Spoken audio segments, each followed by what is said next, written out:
कुरुक्षेत्र का मैदान, धूल से भरा आसमान, चारों तरफ तलवारों की टकराहट, घोड़ों की हिनहिनाहट और रथों की गर्जना से कांपती धरती। हजारों सैनिकों के बीच एक भयानक युद्ध अपने चरम पर था। लेकिन उस दिन इस युद्ध के बीच एक ऐसा दृश्य था जिसे देखकर कौरव सेना के सबसे बड़े महारथी भी चौंक गए थे।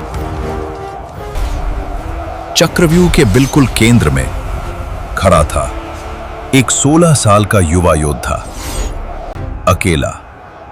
उसके चारों तरफ खड़े थे कौरव सेना के सबसे खतरनाक महारथी, द्रोणाचार्य, कर्ण, कृपाचार्य, अश्वत्थामा और स्वयं दुर्योधन। आज इसे किसी भी हालत में जीवित नहीं निकलने देना।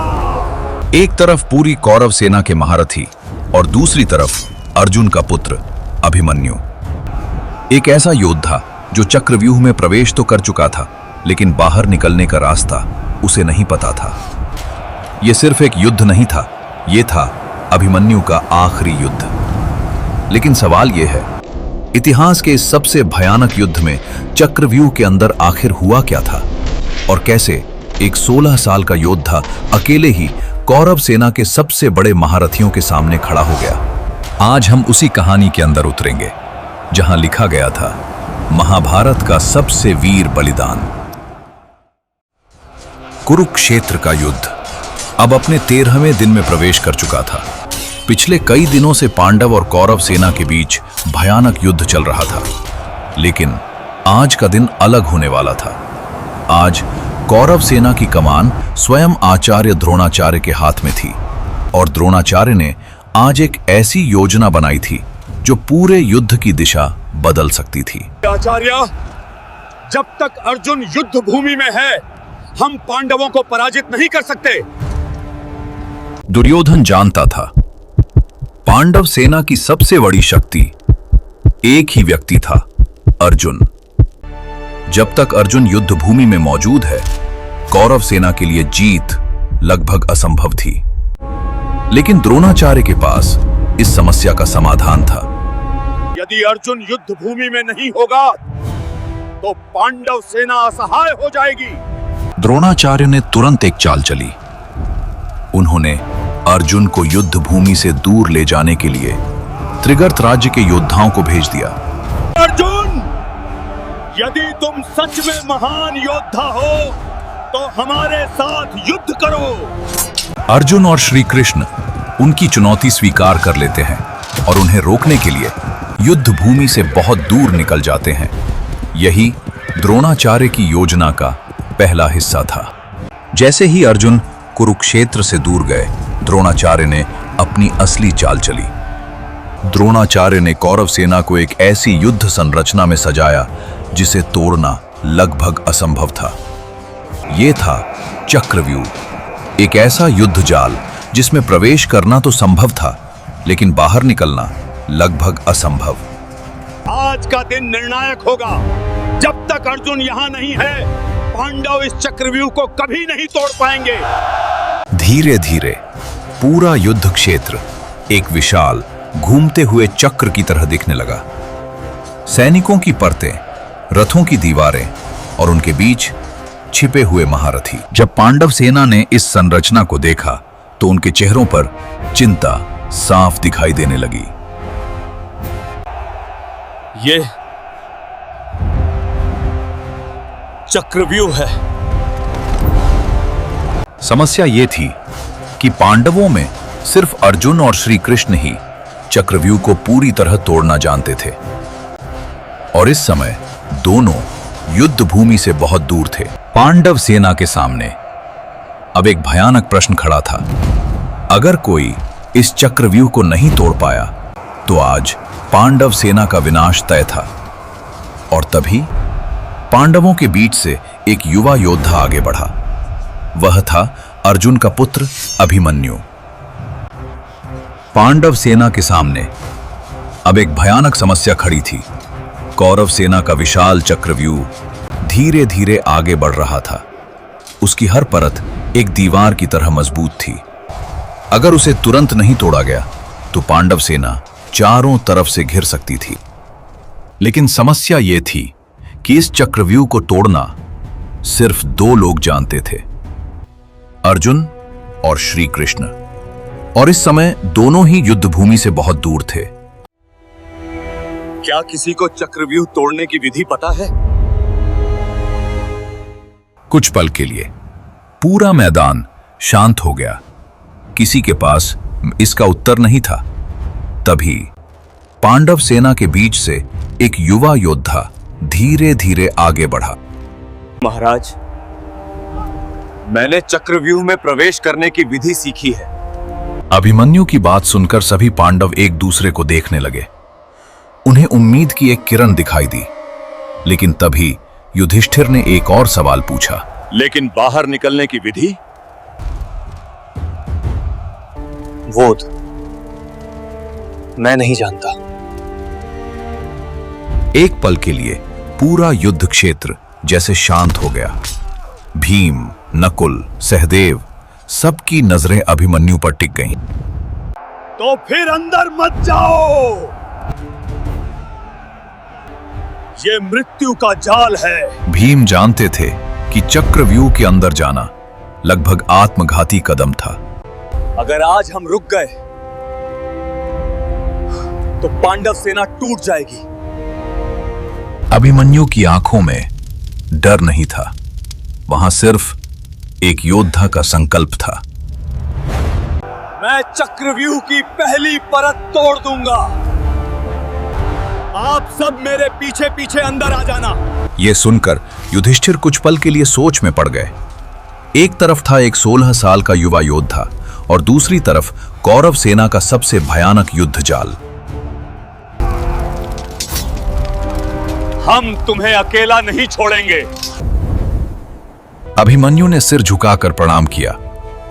उसे नहीं पता था कि कुछ ही समय बाद वह इतिहास का सबसे महान बलिदान देने वाला है। और फिर एक युवा योद्धा अपने रथ पर सवार हुआ। उसने धनुष उठाया और सीधे कौरव सेना के विशाल चक्रव्यूह की ओर बढ़ चला। कुछ ही पलों बाद कुरुक्षेत्र का मैदान एक ऐसे युद्ध का साक्षी बनने वाला था जिसे इतिहास कभी नहीं भूल पाएगा। और फिर कुरुक्षेत्र के मैदान में एक ऐसा दृश्य दिखाई दिया जिसे देखकर दोनों सेनाएं कुछ पल के लिए ठहर सी गईं। एक युवा योद्धा अपने रथ पर सवार होकर सीधे कौरव सेना के विशाल चक्रव्यूह की ओर बढ़ रहा था। वह था अभिमन्यु। कौरव सेना का चक्रव्यूह धीरे धीरे घूम रहा था, जैसे एक विशाल घूमता हुआ तूफान। हर परत में सैकड़ों सैनिक, रथ और हाथी खड़े थे। लेकिन अभिमन्यु बिना रुके सीधे उसी तूफान की ओर बढ़ रहा था। रुको! उसे अंदर मत आने दो! लेकिन तब तक बहुत देर हो चुकी थी। अभिमन्यु के तीर बिजली की तरह निकल रहे थे। एक ही पल में कौरव सैनिकों की पूरी पंक्ति बिखरने लगी। कौरव सेना को यह उम्मीद ही नहीं थी कि एक 16 साल का योद्धा इतनी भयानक गति से हमला करेगा। कुछ ही क्षणों में चक्रव्यूह की पहली परत टूटने लगी। सैनिक इधर उधर गिरने लगे, रथों की पंक्ति टूटने लगी। उसे रोको! किसी भी कीमत पर रोको! लेकिन अभिमन्यु अब रुकने वाला नहीं था। उसका रथ तूफान की तरह चक्रव्यूह के अंदर घुस चुका था। ये बालक चक्रव्यूह को भेद रहा है। द्रोणाचार्य समझ चुके थे कि यह कोई साधारण योद्धा नहीं है, यह अर्जुन का पुत्र था। अभिमन्यु ने कुछ ही क्षणों में चक्रव्यूह की पहली परत को तोड़ दिया और अब वह तेजी से उसके और भी गहरे हिस्सों में प्रवेश कर रहा था। पांडव सेना तुरंत उसके पीछे पीछे चक्रव्यूह में प्रवेश करना चाहती थी, लेकिन उन्हें नहीं पता था कि अगले ही पल कौरव सेना उनके रास्ते में एक और भयानक दीवार खड़ी करने वाली है। और उस दीवार का नाम था जयद्रथ। योजना बिल्कुल वैसी ही चल रही थी जैसा द्रोणाचार्य चाहते थे। अभिमन्यु चक्रव्यूह की पहली परत तोड़कर उसके अंदर प्रवेश कर चुका था। अब पांडव सेना भी तेजी से उसके पीछे पीछे अंदर जाने की कोशिश कर रही थी। अगर पांडव योद्धा अभिमन्यु के पीछे चक्रव्यूह में प्रवेश कर जाते तो कौरव सेना की पूरी योजना वहीं खत्म हो जाती। लेकिन तभी कौरव सेना के सामने से एक रथ तेजी से आगे आया। धूल के बीच से एक योद्धा सामने आता है। उसके चेहरे पर आत्मविश्वास है। वह था सिंधु का राजा जयद्रथ। आज कोई भी पांडव इस चक्रव्यूह में प्रवेश नहीं कर पाएगा। हट जाओ जयद्रथ, वरना अभी तुम्हारा रथ यही तोड़ दूंगा। भीम ने अपनी गदा उठाई और पूरे क्रोध के साथ जयद्रथ की ओर बढ़े। लेकिन जयद्रथ आज सिर्फ एक योद्धा नहीं था, उसे एक वरदान मिला हुआ था। एक ऐसा वरदान जिसकी वजह से वह आज अकेले ही पूरी पांडव सेना को रोक सकता था। भगवान शिव से मिले वरदान के कारण आज जयद्रथ में इतनी शक्ति थी कि वह अर्जुन को छोड़कर बाकी सभी पांडवों को कुछ समय तक रोक सके।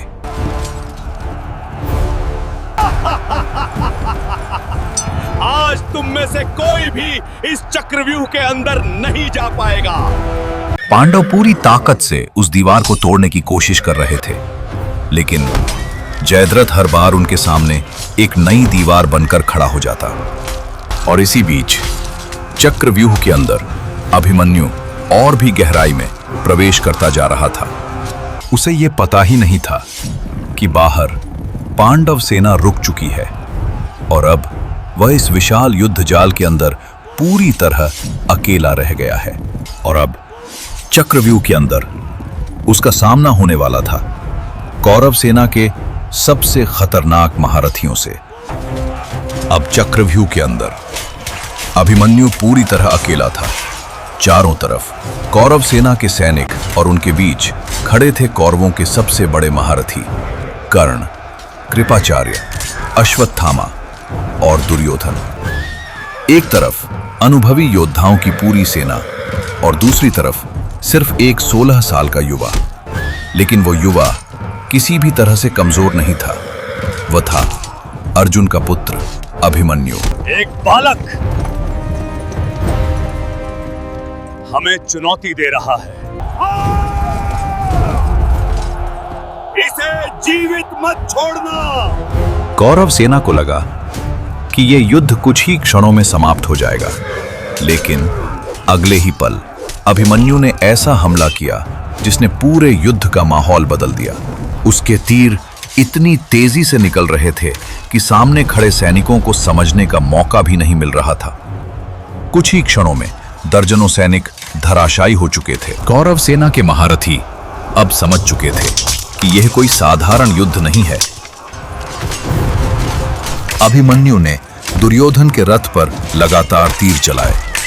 कुछ ही पलों में दुर्योधन का ध्वज टूटकर नीचे गिर गया। ये देखकर कौरव सेना चौंक गई। एक युवा योद्धा स्वयं दुर्योधन को पीछे हटने पर मजबूर कर रहा था।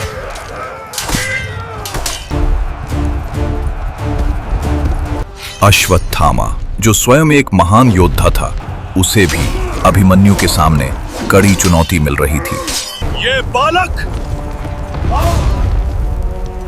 अत्यंत खतरनाक है। अभिमन्यु अब चक्रव्यूह के अंदर एक तूफान बन चुका था। जहां भी उसका रथ जाता, कौरव सैनिक धराशायी हो जाते। अब सामने था महान धनुर्धर कर्ण, लेकिन अभिमन्यु के तीरों की गति इतनी तेज थी कि कर्ण को भी पीछे हटना पड़ा।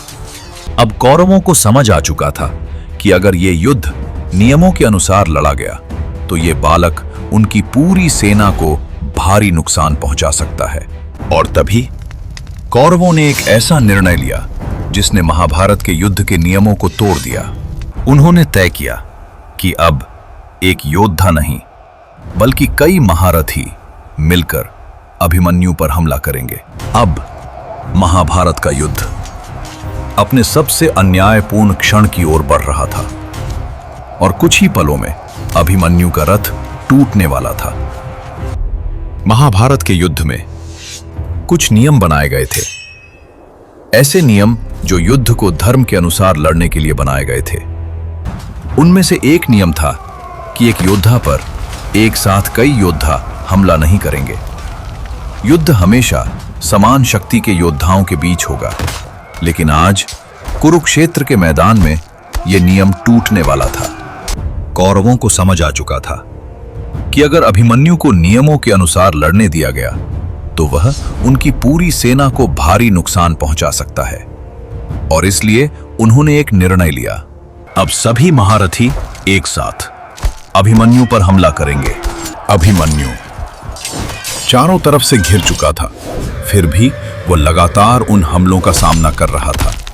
एक ही क्षण में अभिमन्यु का धनुष टूटकर नीचे गिर गया। लेकिन कौरव सेना अब किसी भी नियम का पालन नहीं कर रही थी। अब अभिमन्यु के पास कोई धनुष नहीं था, कोई तलवार नहीं थी, और तभी कुछ ही पलों में अभिमन्यु का रथ पूरी तरह नष्ट हो चुका था। अब वह अकेला था, पैदल, और चारों तरफ महारथियों की पूरी सेना। लेकिन अभिमन्यु हार मानने वाला नहीं था। कौरवों, क्या यही तुम्हारा धर्म है? एक अकेले योद्धा पर सभी मिलकर हमला करना? उसकी आवाज कुरुक्षेत्र के मैदान में गूंज उठी, लेकिन अब कौरव सेना किसी भी नियम की परवाह नहीं कर रही थी। पैदल होने के बावजूद अभिमन्यु अभी भी एक भयानक योद्धा की तरह लड़ रहा था, लेकिन अब उसके सामने एक पूरी सेना थी, और कुछ ही पलों में यह युद्ध अपने सबसे दुखद क्षण की ओर बढ़ने वाला था। उसकी सांसें तेज थीं, उसके शरीर पर घावों के निशान थे, लेकिन उसकी आंखों में अब भी वही आग थी, एक सच्चे योद्धा की आग। पैदल होने के बावजूद वह अभी भी एक भयानक योद्धा की तरह लड़ रहा था। हर वार में उसकी पूरी शक्ति थी, हर प्रहार में एक योद्धा का गर्व था। लेकिन अब उसके सामने सिर्फ एक योद्धा नहीं था, बल्कि पूरी कौरव सेना थी। दुशासन का पुत्र गदा लेकर अभिमन्यु की ओर बढ़ता है। कुरुक्षेत्र के मैदान में अब गदा और रथ के पहिए की टक्कर हो रही थी। हर प्रहार से धरती कांप रही थी।